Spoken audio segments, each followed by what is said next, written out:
Instead of rejecting good ideas because we didn't think of them first, let's use the best ideas from both sides. Instead of fighting over who gets the credit, let's try sharing it.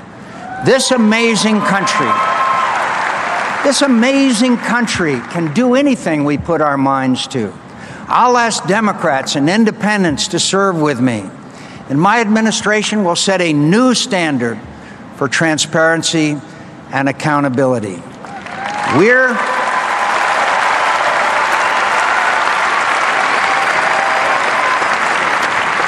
going to finally start getting things done for the people who are counting on us, and I won't care who gets the credit.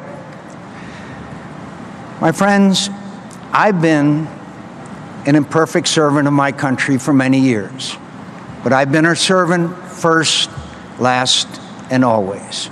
And I've never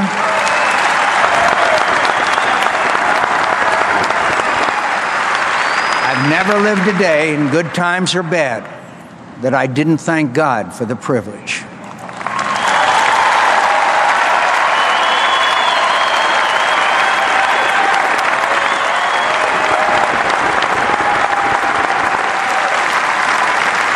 Long ago, something unusual happened to me that taught me the most valuable lesson of my life. I was blessed by misfortune. I mean that sincerely. I was blessed because I served in the company of heroes, and I witnessed 1,000 acts of courage and compassion and love. On an October morning in the Gulf of Tonkin, I prepared for my 23rd mission over North Vietnam. I hadn't any worry I wouldn't come back safe and sound. I thought I was tougher than anyone. I was pretty independent then, too. I liked to bend a few rules and pick a few fights for the fun of it. But I did it for my own pleasure, my own pride. I didn't think there was a cause that was more important than me. Then I found myself falling toward the middle of a small lake in the city of Hanoi with 2 broken arms, a broken leg, and an angry crowd waiting to greet me. I was dumped in a dark cell and left to die. I didn't feel so tough anymore. When they discovered my father was an admiral, they took me to a hospital. They couldn't set my bones properly, so they just slapped a cast on me. And when I didn't get better and was down to about 100 pounds, they put me in a cell with 2 other Americans. I couldn't do anything. I couldn't even feed myself. They did it for me.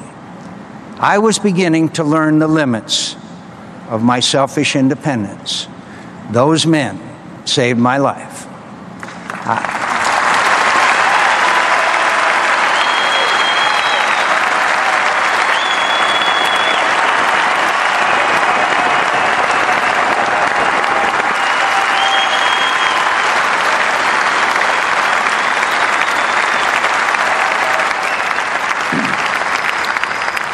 I was in solitary confinement when my captors offered to release me.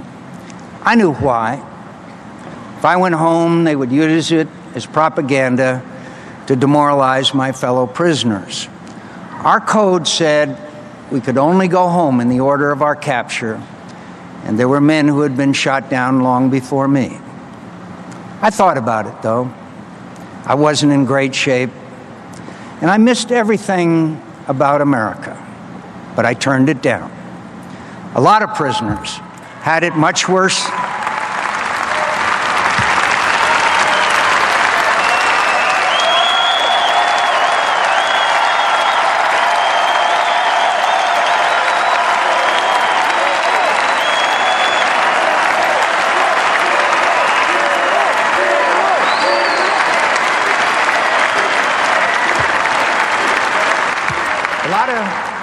A lot of prisoners had it a lot worse than I did. I'd been mistreated before, but not as badly as many others. I always liked to strut a little after I'd been roughed up to show the other guys I was tough enough to take it. But after I turned down their offer, they worked me over harder than they ever had before, for a long time, and they broke me. When they brought me back to my cell, I was hurt and ashamed, and I didn't know how I could face my fellow prisoners. The good man in the cell next door to me, my friend Bob Craner, saved me. Through taps on a wall, he told me I had fought as hard as I could. No man can always stand alone. And then he told me to get back up and fight again for my country and for the men I had the honor to serve with, because every day they fought for me.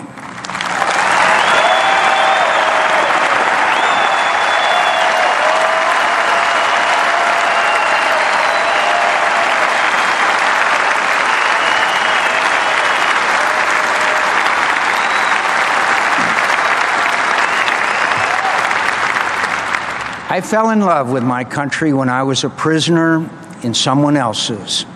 I loved it.